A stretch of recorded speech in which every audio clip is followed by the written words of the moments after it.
Fucking internet blocker. So I can't crack one out in the day now. Basically, it just puts a block on pornography on your internet for the daytime. You don't realise you're a pervert until someone takes your pornography away in the daytime, and then all of a sudden you're like, I didn't need that actually. Just me and Martin like, hello, hello,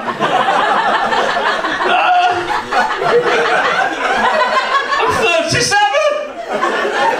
I pay good money for this. You can't tell anyone, can you?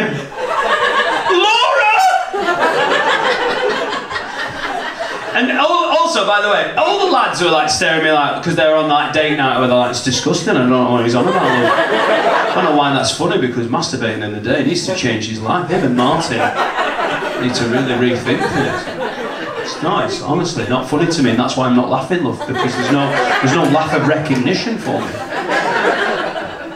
Amen. Apparently to change the settings you've got to ring Sky. I can't do it. I can't do it. That's why we've still got a parental blocker, because I'm not ringing Sky to have a wank. That's going to be one of the worst conversations anyone's ever had with Sky customer services. 2:30 PM, all frustrated and annoyed. Hello, Sky!